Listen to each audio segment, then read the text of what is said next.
parar de comer que nem uma capivara enraivecida? Deveria, mas, porém, contudo... O meu obsessor gosta de comer, cara. Então assim, a culpa não é minha. Sim, eu maratonei a série, fiquei 3 dias sem dormir, mas... Mas meu obsessor é viciado nessa série, então eu não tive saída. Talvez eu não devesse me estressar tanto com os meus pais. Mas eles também, né? Vou nem comentar. Mas o caso é que eu tenho meu obsessor, com certeza. Eles, então, nem se falam. Então você imagina o clima na minha casa.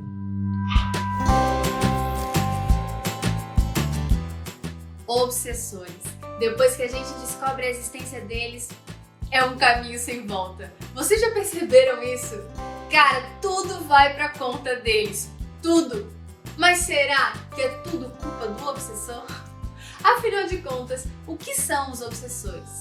Às vezes a gente costuma pensar que obsessor é só aquele espírito desencarnado que tá com aquele sentimento de ranço, de vingança e que quer nos fazer mal a nós, encarnados. Mas será que é sempre assim? Existem outras formas de obsessão? Existem. E nós aqui, eu, tu que tá me assistindo, pode ser um obsessor também.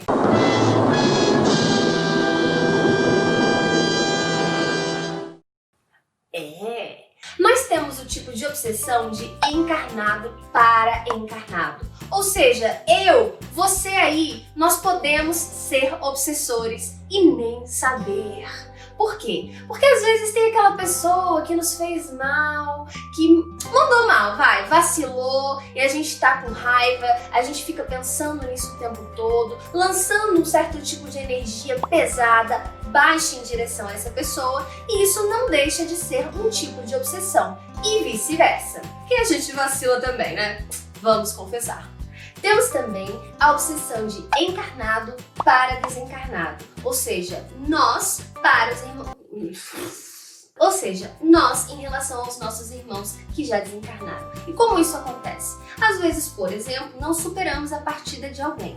Foi uma pessoa muito cara que, dominou o nosso coração. E é normal ficarmos saudosos, ficarmos tristes. É normal a gente ficar para baixo, mas não é normal a gente se revoltar com os desígnios do nosso Pai. Deus, você errou. Não era a hora dessa pessoa. Eu preciso dela aqui comigo fisicamente. Quando a gente começa a se sentir dessa forma, essas energias chegam até essa pessoa, prendendo muitas vezes ela aqui, ou então fazendo com que ela se sinta mal do lado de lá. Então, isso é um tipo de obsessão, vamos repensar. Temos também a obsessão de desencarnado para desencarnado, ou seja, os dois irmãozinhos estão lá no plano espiritual, simplesmente não se dão, mesmo após a morte física, e continuam se perseguindo por lá.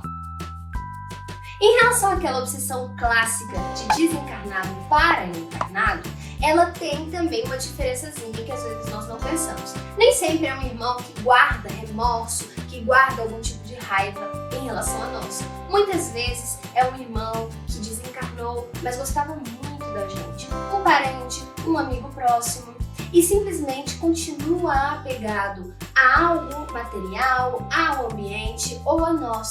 E por isso, sem saber, pelos sentimentos estarem desequilibrados, ele acaba nos obsedando. E por fim, temos a auto-obsessão. Vocês lembram do tema que a gente tratou no primeiro programa? Se você não assistiu, o link vai aparecer bem aqui.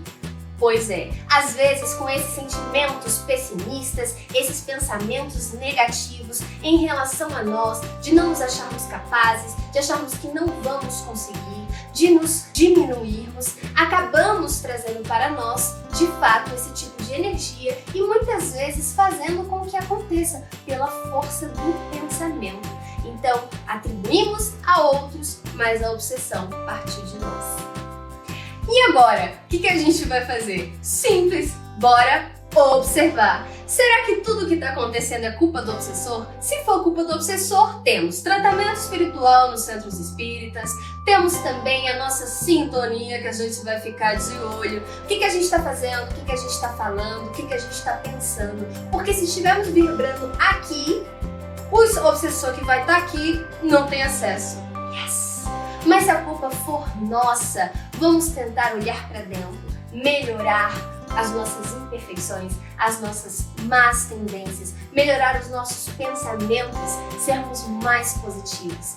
Fica o convite aí pra vocês.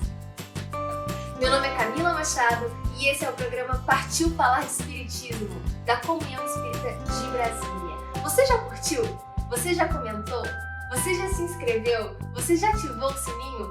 Faça isso! E se você tiver sugestões de temas, dúvidas, não hesite! Coloca aqui nos comentários pra mim, por favorzinho! A gente se vê segunda-feira que vem, às 21 horas. Até